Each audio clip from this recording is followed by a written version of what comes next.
ನಮಸ್ಕಾರ.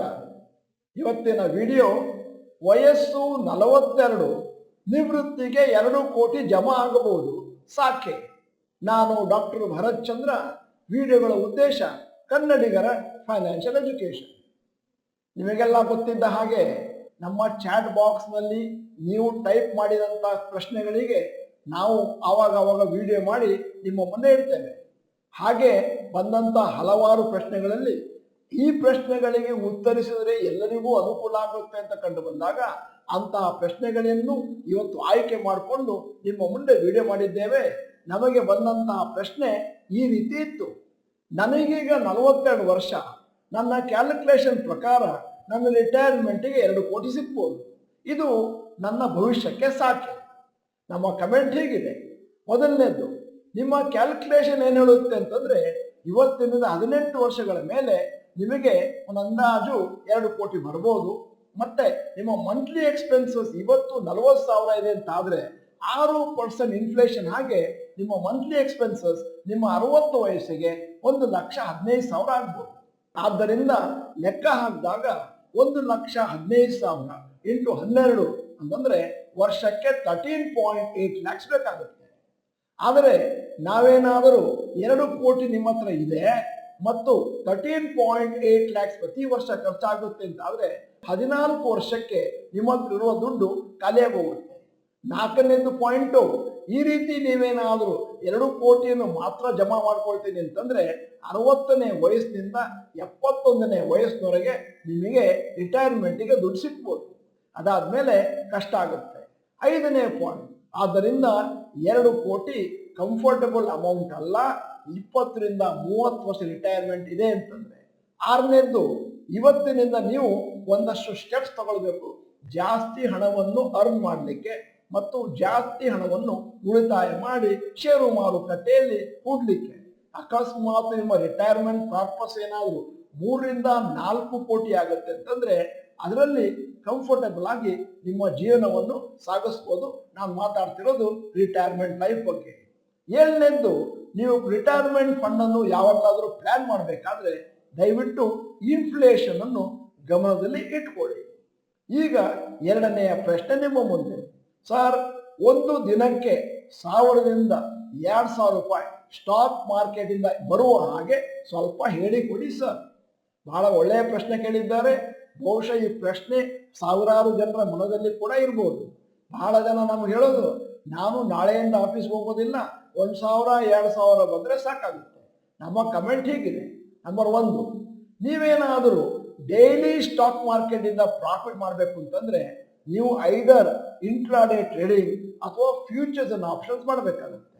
2, ನಿಮಗೆ ಎಷ್ಟೇ ಎಕ್ಸ್ಪೀರಿಯನ್ಸ್ ಇದ್ರೂ ಕೂಡ ಇಂಟ್ರಾಡೇ ಮತ್ತು ಫ್ಯೂಚರ್ಸ್ ಅಂಡ್ ಆಪ್ಷನ್ಸ್ ಅಲ್ಲಿ ದಿನಾ ಪ್ರಾಫಿಟ್ ಮಾಡ್ಲಿಕ್ಕೆ ಆಗುತ್ತೆ ಅಂತ ಗ್ಯಾರಂಟಿ ಇಲ್ಲ. ಮತ್ತೆ high chances of making loss ಕೂಡ ಇದೆ. 3ನೇದ್ದು, ನೀವು ಫ್ಯೂಚರ್ಸ್ ಅಂಡ್ ಆಪ್ಷನ್ಸ್ ಮತ್ತು ಇಂಟ್ರಾಡೇ ಮಾಡಬೇಕಾದ್ರೆ ಒಂದಷ್ಟು ಥ್ರಿಲ್ ಸಿಗುತ್ತೆ. ಅಂದ್ರೆ ಫಾಸ್ಟ್ ಆಗಿ ಡ್ರೈವಿಂಗ್ ಮಾಡಿದಾಗ ಒಂಥರ ಥ್ರಿಲ್ ಸಿಗುತ್ತಲ್ಲ ಹಾಗೆ. 4ನೇದ್ದು, ನಾವು ನಮ್ಮ ಕಾರ್ಯಾಗಾರಗಳಲ್ಲಿ ಸಾರಾ ಸಗಟಾಗಿ ಎಲ್ಲರಿಗೂ ಹೇಳೋ ವಿಚಾರ, ಇಂಟ್ರಾಡೇ FNO ಮಾಡಬೇಡಿ. ಏನಿದ್ದರೂ ನೀವೇನಾದರೂ ಫುಲ್ ಟೈಮ್ ಮಾರುಕಟ್ಟೆಲಿದ್ರೆ ಮಾಡ್ಬೋದು.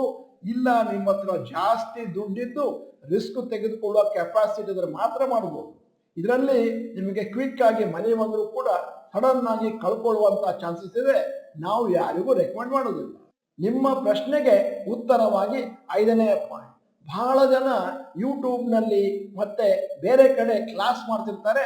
ಮತ್ತೆ ಅವರು ರಿಟೇಲ್ ಇನ್ವೆಸ್ಟರ್ಸ್ಗೆ ಒಂದಷ್ಟು ಎಶ್ಯೂರೆನ್ಸ್ ಕೊಡ್ತಾರೆ. ನೀವು ನಮ್ಮ ಕ್ಲಾಸ್ ತಗೊಳ್ಳಿ, ನಿಮಗೆ ನಾವು ಫ್ಯೂಚರ್ಸ್ ಆಪ್ಷನ್ಸ್ ಹೇಳ್ಕೊಡ್ತೇವೆ, ಇಂದಿನಿಂದ ನೀವು ಹಣವನ್ನು ಮಾಡ್ಬೋದು. ಆದರೆ ಅದರಲ್ಲಿ ಲಾಸ್ ಆಗಿ ನಮ್ಮ ಹತ್ರ ಬಂದವರ ಸಂಖ್ಯೆ ದೊಡ್ಡ ನಂಬರ್ನಲ್ಲಿದೆ. ಅದರಿಂದಾಗಿ ನಾವು ಯಾರಿಗೂ ಕೂಡ ಇಂಟ್ರಾಡೇ FNO ಮಾಡಿ ಅಂತ ಹೇಳೋದೇ ಇಲ್ಲ. ದಯವಿಟ್ಟು ಅದನ್ನು ಬಿಟ್ಟು ನೀವು ಲಾಂಗ್ ಟರ್ಮ್ ಇನ್ವೆಸ್ಟ್ಮೆಂಟಿಗೋ ಇಲ್ಲ ಶಾರ್ಟ್ ಟರ್ಮ್ ಇನ್ವೆಸ್ಟ್ಮೆಂಟ್ ಅಂದರೆ ಪೊಸಿಷನಲ್ ಟ್ರೇಡಿಂಗಿಗೆ ಹೋಗಬೇಕಾಗುತ್ತೆ. ಮುಂದಿನ ಪ್ರಶ್ನೆ ಕೂಡ ಬಹಳ ಇಂಟ್ರೆಸ್ಟಿಂಗ್ ಇದೆ. ನನಗೀಗ 24 ವರ್ಷ. ಕಳೆದ 2 ತಿಂಗಳಲ್ಲಿ ನಾನು ಆಪ್ಷನ್ಸ್ ಟ್ರೇಡಿಂಗ್ನಲ್ಲಿ 42,000 ರೂಪಾಯಿನ ಕಳ್ಕೊಂಡಿದ್ದೇನೆ. ಆ ಹಣವನ್ನು ಪುನಃ ರಿಕವರಿ ಮಾಡ್ಕೊಳ್ಳೋದು ಹೇಗೆ? ನಮ್ಮ ಕಮೆಂಟ್ ಹೀಗಿದೆ. ಯಾವುದೇ ಕಾರಣಕ್ಕೂ ಕೂಡ ನಿಮ್ಮ ವಯಸ್ಸಿನವರು ಹಾರ್ಡ್ ಅರ್ನ್ ಇರುವಂತಹ ದುಡ್ಡನ್ನು ಆಪ್ಷನ್ಸ್ ಅಲ್ಲಿ ಕಳ್ಕೋಬಾರ್ದು. ಇದು ಮಿಸ್ಟೇಕ್. ನಿಮಗೀಗ 24 ವರ್ಷ ಆಗಿದೆ. ನೀವೇನಿದ್ದರೂ ಕೂಡ ಲಾಂಗ್ ಟರ್ಮ್ ನಲ್ಲಿ ಇನ್ವೆಸ್ಟ್ಮೆಂಟ್ ಮಾಡ್ತೇನೆ ಅಂತಂದ್ರೆ ಒಂದು ಅಂದಾಜು 45-50ಕ್ಕೆ ರಿಟೈರ್ಮೆಂಟ್ ತಗೊಳ್ಳುವಂತ ಎಲ್ಲ ಚಾನ್ಸಸ್ ಕೂಡ ಇದೆ. ಎರಡನೇದು, ನೀವು ಹಾಕಿದಂತ ಹಣ ನಿಮ್ಮದು, ಅದನ್ನ ಸಾಲದ ರೂಪದಲ್ಲಿ ನೀವು ಪಡೆದಿಲ್ಲ ಅಂತ ಊಹಿಸ್ಕೊಳ್ತೇನೆ.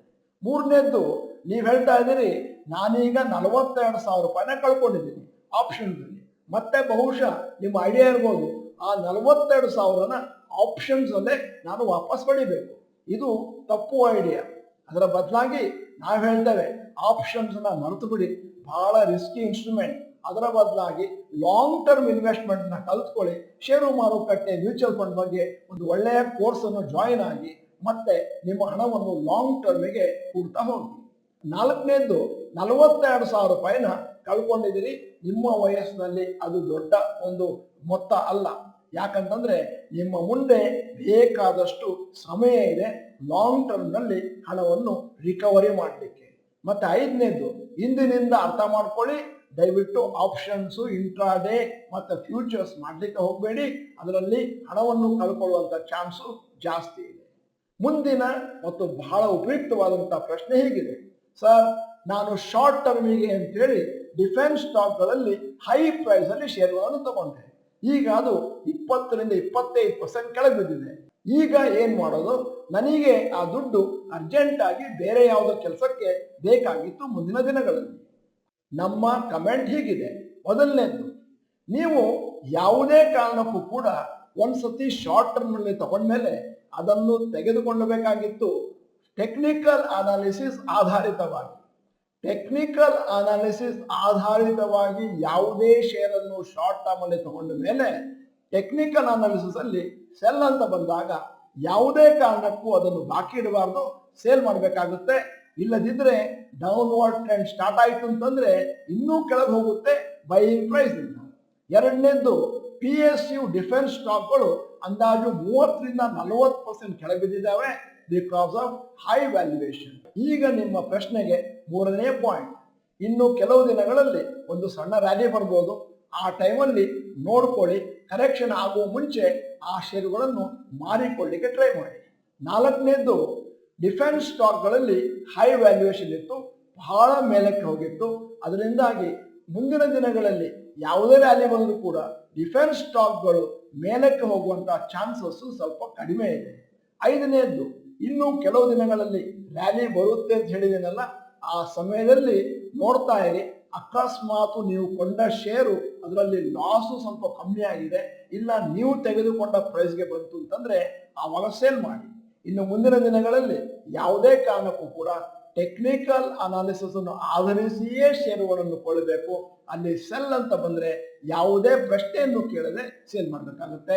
ಆವಾಗ ಲಾಸ್ ಆಗುವಂತ ಚಾನ್ಸಸ್ ಅತಿ ಕಡಿಮೆ. ಇವತ್ತಿನ ಸಂಚಿಕೆಯ ಲಾಸ್ಟ್ ಪ್ರಶ್ನೆ ಬರ್ತಾ ಇದ್ದೇವೆ. ನಾನು ನಿಮ್ಮ ಪೇಡ್ ಸ್ಟಾಕ್ ಮಾರ್ಕೆಟ್ ಕೋರ್ಸ್ಗೆ ಸೇರ್ಬೇಕಂತಿದ್ದೇನೆ, ಮುಂದಿನ ಬ್ಯಾಚ್ ಯಾವಾಗ?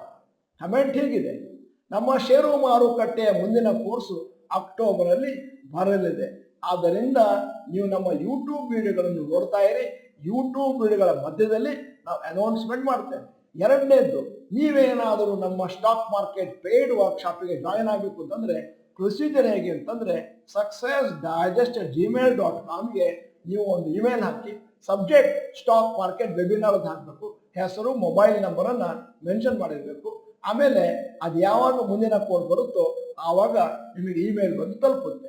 ಮೂರನೇದ್ದು, ನಮ್ಮ ಸ್ಟಾಕ್ ಮಾರ್ಕೆಟ್ ವರ್ಕ್ಶಾಪಿಗೆ ಯಾರೂ ಕೂಡ ಡೈರೆಕ್ಟ್ ಆಗಿ ಜಾಯಿನ್ ಆಗ್ಲಿಕ್ಕೆ ಸಾಧ್ಯ ಇಲ್ಲ, ಮತ್ತು ಯಾರಿಗೂ ಕೂಡ ನಾವು ಡೈರೆಕ್ಟ್ ಆಗಿ ಲಿಂಕ್ ಕೊಡೋದಿಲ್ಲ. ಇಮೇಲ್ ಕಳಿಸಿದ್ರೆ ಮಾತ್ರ ಲಿಂಕ್ ಕೊಡ್ತೇವೆ. ಯಾಕಂದ್ರೆ ಕೇವಲ ಇಂಟ್ರೆಸ್ಟ್ ಇರುವವರು, ಆಸಕ್ತಿ ಇರುವವರು ಬರಲಿಲ್ಲ. ಮತ್ತೆ ನೀವೇನಾದರೂ ನಮ್ಮ ಕೋರ್ಸ್ಗೆ ಸೇರ್ಬೇಕು ಅಂತಂದ್ರೆ ನೀವು ಕಂಪಲ್ಸರಿಯಾಗಿ ಫ್ರೀ ವೆಬಿನಾರ್ ಅಟೆಂಡ್ ಆಗಬೇಕು. ಎಲ್ಲವನ್ನು ಅರ್ಥ ಮಾಡಿಕೊಂಡು ಈ ಕೋರ್ಸಲ್ಲಿ ಏನನ್ನು ಹೇಳ್ಕೊಡ್ತಾರೆ ಅಂತ ತಿಳ್ಕೊಂಡು ಅದಾದ ಮೇಲೆ ನೀವು ರಿಜಿಸ್ಟರ್ ಮಾಡಬೇಕು.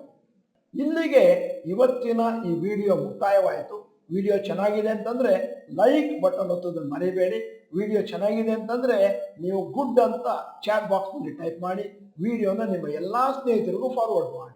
ವಿಡಿಯೋನ ಸಂಪೂರ್ಣವಾಗಿ ನೋಡಿದ್ದಕ್ಕೆ ಧನ್ಯವಾದಗಳು. ನಮಸ್ಕಾರ.